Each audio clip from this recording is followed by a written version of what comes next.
जब तक तुमने आत्म तेज नहीं जगाया तब तक भगवान में दृढ़ प्रीति नहीं होगी। जब तक तुमने आत्म तेज न जगाया तब तक मन का धोखा दूर नहीं होगा। जब तक तुमने आत्म तेज नहीं जगाया तब तक चाहे कितना कुछ तुमने पाया लेकिन घर का खजाना दबा सा रह जाएगा। अपने जीवन में तेज लाइए। तेज क्षमा धृति शौचम अद्रोह न अतिमानिता। तुम्हारे जीवन में तेज लाओ, क्षमा के गुण को विकसित करो, धैर्य, स्वच्छता, शौच माना स्वच्छता पवित्रता अंदर बाहर से, और वैर भाव का न होना, और मन को वैर भाव को चित्त में स्थिर न होने देना। हे भरतवंशी अर्जुन, ये सभी दैवी संपदा प्राप्त किए हुए पुरुष के लक्षण है। तो दैवी संपदा माना उस देव की संपदा, उस आत्मदेव की संपदा को अपने हृदय में जगाओ।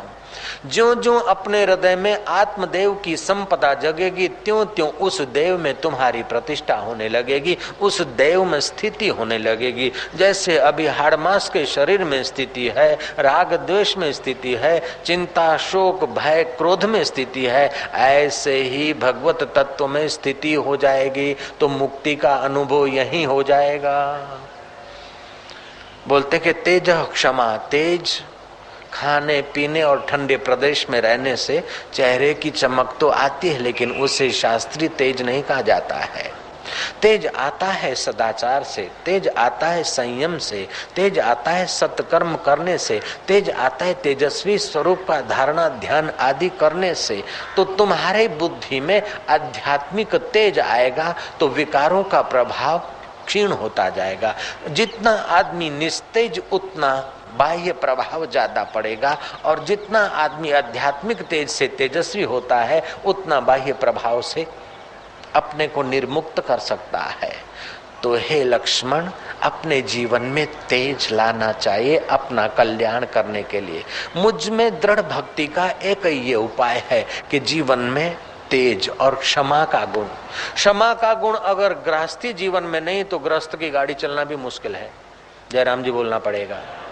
कभी बेटी गलती करेगी, कभी बेटा गलती करेगा, कभी पति गलती करेगा तो कभी पत्नी गलती करेगी, तो कभी देरानी की गलती होगी तो कभी जेठानी की होगी। अगर किसी बात को पकड़ कर झुलसते रहे और सोचते रहे तो उसने तो गलती की बाहर, लेकिन तुम उस बात को पकड़कर अपना हृदय अंदर खराब करते रहोगे। एक सेठ जी थे, उसकी गाड़ी में बैठे थे बाबा जी, ड्राइवर ने सिग्नल दिए बिना साइड काट ली। सेठ इतने तो गर्म हो गए, इतने तो गर्म हो गए, जी को चालू गाड़ी में उपदेश देना पड़ा। बाबा जी ने कहा, सेठ आप ड्राइवर पर इतने गर्म हुए जा रहे हो, आप ड्राइवर को तो सीख देते हो लेकिन अपने को पहले सीख दो। गलती उसने की और परेशान तुम हो रहे हो। जयराम जी की बेवकूफी वो करे और सजा तुम अपने को दे रहे हो, पहले अपने को सजा देने से बचो। गलती तो नौकर करता है, गलती तो किसी ड्राइवर ने की और परेशान तुम हो रहे हो, गलती तुम्हारे ड्राइवर ने की।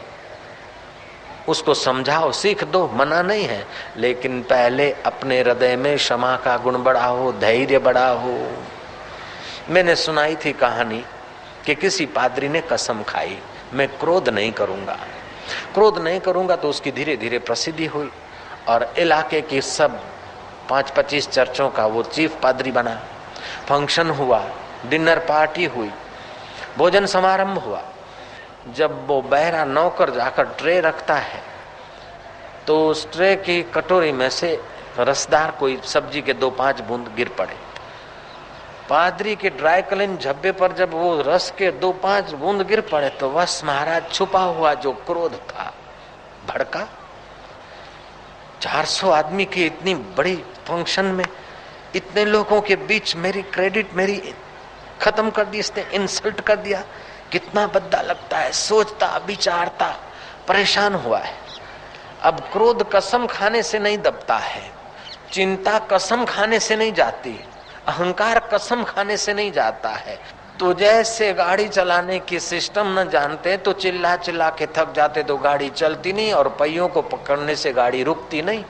रोकने की भी खास जगह होती है। ऐसे ही तुम चाहते हो कि हम चिंता रहित हो जाएं, हम क्रोध रहित हो जाएं, हम भय रहित हो जाएं, हम दुर्गुण रहित हो जाएं। मुझे अभी एक सज्जन रास्ते में मिले, उसने कहा कि हमारे में दुर्गुण बहुत हैं। मैं इस बात पर राजी भी हूं और नहीं भी हूं। दुर्गुण हमारे में बहुत हैं, ऐसा उसका हम अगर चिंतन करेंगे तो दुर्गुण दुर्गुण दुर्गुण और हमारे में ये बड़ी तकलीफ देंगे। वास्तव में तुम्हारे में न सद्गुण टिक सकते हैं न दुर्गुण टिक सकते हैं। तुम अपने को जानते नहीं, इसलिए मन के दुर्गुण और सद्गुण का ओढ़ना आप ओढ़कर अपने को बहुत कुछ मायावी उस प्रवाह में हम लोग मानने लग जाते हैं। श्री कृष्ण का योग ऐसा है कि तुम कितने भी पूर्व काल में दुर्गुणी हो, कितने भी भारी से भारी हो, लेकिन उन दुर्गुणों का ओढ़ना ओढ़कर अपने को दबाओ मत और सद्गुणों की शिखर पर अपने को फुलाओ मत। तुम जो हो उसको जानकर अभी मुक्त हो जाओ। श्री कृष्ण घोषणा करते हैं, अपि चेत दुराचारेभ्यो पापेभ्यो पाप कृतम सर्व ज्ञान पल्लवेन वृजिनम सम तरिष्यसि। हे अर्जुन, दुराचारी से दुराचारी हो, पापियों में भी महापापी हो आखिरी, लेकिन ज्ञान की नाव में बैठेगा तो अभी जल्दी से तर जाएगा। उसका मतलब ये नहीं कि सहयोग दे रहे हैं कि तुम दुर्गुणी बने रहो, पाप करते रहो, मैं तुम्हें पार कर दूंगा। नहीं, घबराने की जरूरत नहीं, हारने की जरूरत नहीं, और उस पाप के ओढ़ने में पापी बनकर पड़े रहने की जरूरत नहीं। उस ओढ़ने को फेंको, उठो।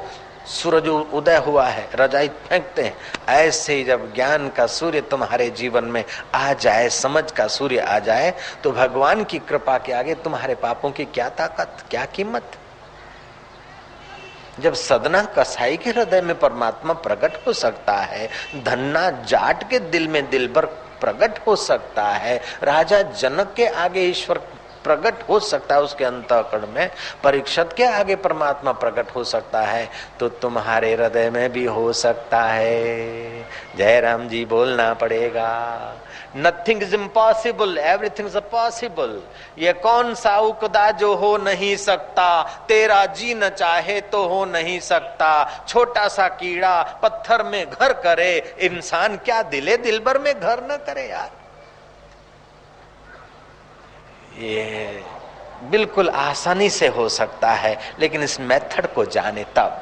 जैसे उस पादरी ने कसम खा ली, लेकिन क्रोध न करूंगा, समझा बुझा के लोगों के सामने साल भर उसने क्रोध रहित दशा दिखा दी, लेकिन महाराज दबा हुआ क्रोध उभर आया। अपनी इंसल्ट मानता है, अपने को देह मानता है, अपनी वाहवाही को, जो शरीर की वाहवाही को अपनी वाहवाही मानता है, शरीर के कपड़ों को, शरीर के वस्त्रों को अपने वस्त्र मानता है, शरीर की इज्जत को अपनी इज्जत मानता है, अपने को बेचारा जानता नहीं।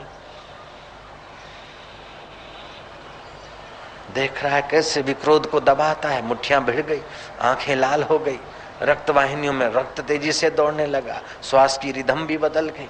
अब उसने युक्ति की, दो अच्छे तगड़े आदमियों को बुलाया कि इधर आओ। इस रसोई से, इस नालायक रसोई से जो व्यवहार करना चाहिए, इसको जो दंड देना चाहिए, इसको जो खबर पड़नी चाहिए कि ट्रे कैसी रखनी चाहिए, कटोरा कितना भरना चाहिए, इसको अक्ल दो तुम। वैसे तो यार अकेला मैं काफी था, लेकिन क्या करूं, मेरी अपनी मजबूरी है, मजबूरी नहीं तो मैं अकेला इसको ठीक कर देता, दो गुस्से मार के इसके नाक पे भिंडी बना देता। लेकिन यारों मेरी मजबूरी है, मैंने क्रोध न करने की कसम खाई है, वरना तो मैं अभी ठीक करता इसको। क्रोध का बाप कर लिया तुमने। तो क्रोध, आधा घंटा अगर क्रोध आता है तो हमारा ब्लड 1.25 आउंस पॉइजन हो जाता है। उसे हाई बीपी, अनिद्रा, हार्ट अटैक आदि बीमारियों का लाभ मिलता है। ये लाभ न लेना हो तो क्रोध कैसे होता है उसको जान ले। जो आदमी जल्दी जल्दी भोजन करता है, उसको दांतों में, उसके दांतों में जो चबाने की क्षमता है वो यूज नहीं होती है, पड़ी रहती है, अचेतन मन में रिजर्व होती रहती है। आपके सचेतन मन में अगर कोई प्रतिकूलता आए तो लिंक जुड़ जाता है और क्रोध का रूप ले लेती है। अब करना क्या कि जैसे विद्युत की लाइन मिलती है तो अर्थिंग लगा देते हैं, ऐसे जब क्रोध आए तो हाथ की उंगलियां ऐसे दबाओ जैसे हाथ की हथेली को उंगलियों के नख लगे। थोड़े से क्रोध को